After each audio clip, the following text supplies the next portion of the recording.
Good morning. आज हम देखेंगे परिवार की उत्पत्ति के सिद्धांत। पहले हम शास्त्रीय सिद्धांत पढ़ चुके हैं, उद्विकास का सिद्धांत हम पढ़ चुके हैं, हम एक विवाह का सिद्धांत पढ़ चुके हैं, मुलर-लियर का सिद्धांत पढ़ चुके हैं। आज हम पढ़ेंगे यौन साम्यवाद का सिद्धांत और दूसरा सिद्धांत हम देखेंगे मात्र सत्तात्मक का सिद्धांत। पहले हम देखें यौन साम्यवाद का सिद्धांत। ये जो वीडियो है ये आपका 3rd ईयर सामाजिक मानवशास्त्र के विषय से संबंधित है। हम देखें यौन साम्यवाद का सिद्धांत। यौन साम्यवाद का सिद्धांत जो है इसके प्रतिपादकों और समर्थकों के अंतर्गत मॉर्गन, फ्रेजर और ब्रेफॉल्ट का नाम प्रमुखता से लिया जाता है। यह सिद्धांत यौन स्वच्छंदता से परिवार की उत्पत्ति का मत मानता है। इन लोगों का मान्यता है कि समाज में प्रारंभिक स्तर में विवाह एवं परिवार जैसी कोई संस्था नहीं थी, वरन कोई भी पुरुष किसी भी स्त्री से बिना विवाह किए ही यौन संबंध स्थापित कर लेता था और इसी अवस्था को यौन साम्यवाद कहकर संबोधित किया गया। विवाह और परिवार जैसी संस्थाओं का विकास जो है इनका मानना है कि बाद के युगों में हुआ है। मॉर्गन ने अपने सिद्धांत को पुष्ट करने के लिए कई उदाहरण प्रस्तुत किए हैं। उन्होंने कहा कि कई जनजातियों में त्योहार और उत्सवों के अवसर पर यौन स्वच्छंदता का उल्लेख हमें देखने को मिलता है। कुछ जनजातियों में पत्नी अदला बदली और पत्नी उधारी की प्रथा भी देखने को मिलती है। एस्किमो लोग मेहमान आने पर मेजबान जो है वहाँ पर रात्रि के समय जब उसके यहाँ पे मेहमान निवास करते हैं तो अपनी पत्नी उन्हें भेंट करता है।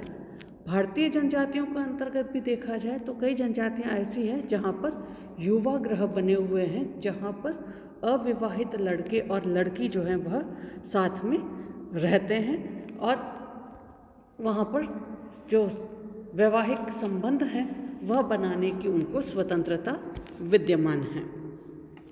भारत की मुंडिया गौंड जनजाति है तो वहाँ पर प्रत्येक जो पुरुष है, लड़का है, युवा जो है, उसकी एक प्रेमिका होती है जिसे गोटुल कहकर संबोधित किया जाता है। और ये जो गोटुल हैं लोग ये आपस में इच्छा अनुसार स्वेच्छा के साथ में अपनी इच्छा से अब जो साथी का चुनाव करते हैं और उसके अंतर्गत अपनी इच्छा से परिवर्तन भी कर सकते हैं। उराव जनजाति है भारत की, उसके अंतर्गत प्रत्येक लड़के की एक प्रेमिका होती है जिसे पिल्लू कहकर संबोधित किया है। ये भी युवा गृह में साथ समय बिता सकते हैं। मध्य भारत की जनजातियों में लड़के और लड़की को पूर्ण स्वतंत्रता है, जीवन साथी चुनाव के अंतर्गत ही और उससे पहले साथ साथ रहने करने की पूर्ण छूट है। अगर हम खस जनजाति की बात करें तो वहाँ पर दोहरे मानदंड की प्रथा का उल्लेख मिलता है। एक बहू के रूप में उसे कठोर नियमों का पालन करना पड़ता है। वह अपने पति के अलावा किसी से यौन संबंध स्थापित नहीं कर सकती है, जबकि वह एक बेटी है, बेटी के रूप में रह रही है तो वहाँ पर यौन संबंधों की उसको पूर्णतः स्वतंत्रता है और किसी के भी साथ में यौन संबंध स्थापित कर सकती हैं। तो इस प्रकार के उदाहरण देकर के मॉर्गन ने अपनी सिद्धांत को स्पष्ट करने का प्रयास किया है।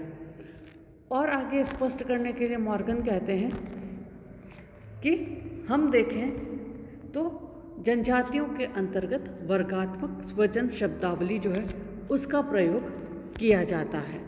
अर्थात जनजातियों के अंतर्गत एक ही आयु के जो लोग हैं उन्हें एक ही संबंध की संज्ञा दी जाती है। अर्थात पिता की उम्र के जो लोग हैं उन सबको एक ही नाम से पुकारा वहाँ पर जाता है, क्योंकि उनका मानना है कि प्रारंभिक अवस्था के अंतर्गत पितृत्व का निर्धारण सही तरीके से नहीं हो पाता था। माता और उसकी संतान जो हैं उनके जो संबंध थे वह निश्चित हुआ करते थे कि ये इसकी माँ है और ये इसका बेटा या बेटी है, लेकिन इनका पिता कौन है यह पूर्णतः स्पष्ट पता नहीं होता था। और इसी कारण वर्गात्मक स्वजन शब्दावली का अर्थात एक ही उम्र के लोगों को एक ही नाम से एक ही संज्ञा से वहाँ पर पुकारा जाता था और यह यौन साम्यवाद के कारण ही पनपा है, ऐसा मॉर्गन का मानना है। सिद्धांत की आलोचना के रूप में देखें तो हम यह कह सकते हैं कि यह सिद्धांत पूर्ण रूप से सही नहीं है। मानव शास्त्रीय या ऐतिहासिक प्रमाणों की अगर हम चर्चा करें तो हम देखते हैं कि कई पशुओं के अंतर्गत भी जोड़े विद्यमान हैं। आजीवन एक दूसरे के साथ वे अपना जीवन व्यतीत करते हैं। तो हम कहें कि मानव जो उनसे अधिक विकसित प्राणी है, वहाँ पर यौन साम्यवाद जैसी कोई अवस्था रही होगी तो यह उचित प्रतीत नहीं होता है। दूसरा, मॉर्गन ने कहा कि त्योहार और उत्सव पर यौन स्वच्छंदता की उल्लेख मिलता है, तो आलोचकों का कहना है कि यह हम विशेष अवसरों पर दी जाने वाली छूट के रूप में देख सकते हैं। हमेशा यहाँ पर ऐसी व्यवस्था रही हो इसके उदाहरण नहीं दिखता है। एस्किमो जो लोग हैं वे अतिथियों के सम्मान के रूप में जो है वह पत्नी भेंट करते थे, वहाँ पर इसे सम्मान सूचक रूप में देखा जाता है। ब्राज़ील की कगाइन, साइबेरिया की चकची या ऑस्ट्रेलिया की डेयरी में समूह विवाह की प्रथा प्रचलित रही, लेकिन वहाँ पर यौन साम्यवाद की अवस्था देखने को नहीं मिलती है। और वर्गात्मक स्वजन शब्दावली के संबंध में कहते हैं कि एक ही पीढ़ी के लोगों को उस शब्द से पुकारना सम्मान सूचक है, न कि यौन साम्यवाद के कारण। ये प्रथा हम वर्तमान में भी हमारे समाज में देख सकते हैं। हमारे दादा की उम्र के जो लोग होते हैं, हम उन सबको दादा या ताऊ कह करके संबोधित करते हैं, तो ऐसी अवस्था अभी भी हमारे समाज के अंतर्गत देखी जा सकती है। तो यह कुछ आलोचनाएं इस सिद्धांत की उन्होंने प्रस्तुत की है। नेक्स्ट हम देखें मात्र सत्तात्मक सिद्धांत। मात्र सत्तात्मक जो सिद्धांत है इसका प्रतिपादन ब्रेफॉल्ट ने किया और टेलर इसके समर्थक के रूप में देखे जाते हैं। ब्रेफॉल्ट की पुस्तक का नाम है द मदर्स। उन्होंने इस पुस्तक के अंतर्गत मात्र सत्तात्मक सिद्धांत को प्रस्तुत किया।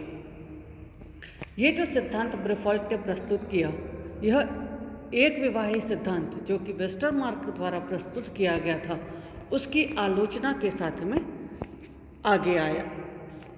उनका मानना था कि आदिवासी पुरुषों में ईर्ष्या की भावना और एकाधिकार की प्रवृत्ति ने एक विवाह की प्रथा को जन्म दिया। यह गलत नहीं, यह गलत है, क्योंकि कई जनजातियों में आज भी हम समूह विवाह की प्रथा को देखते हैं।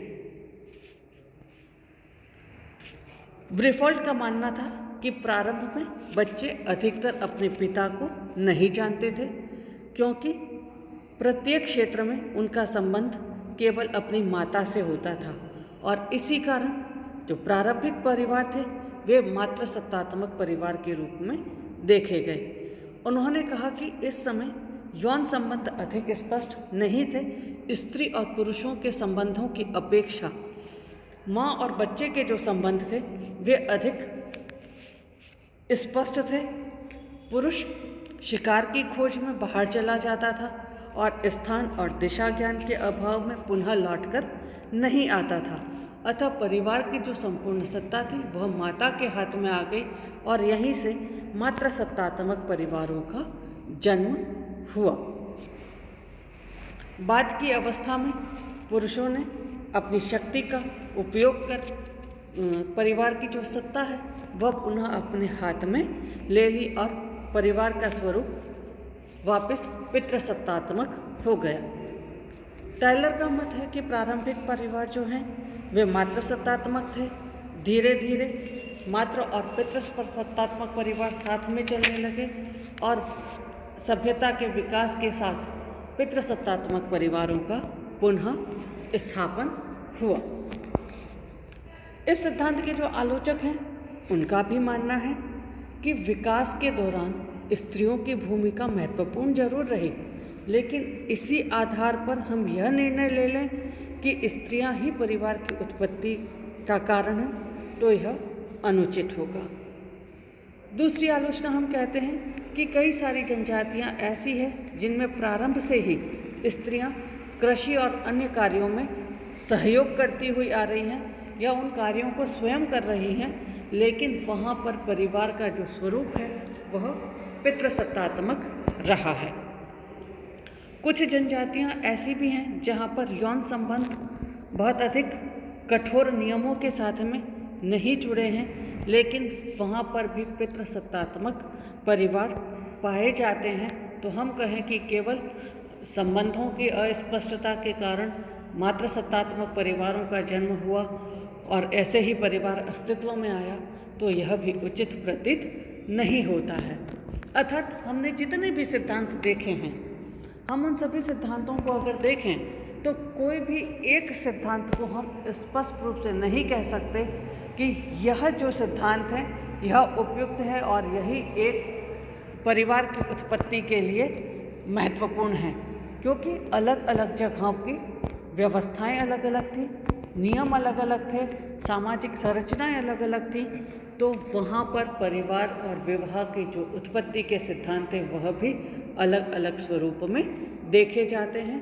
किसी एक सिद्धांत को पूर्णतः स्वीकार नहीं किया जा सकता।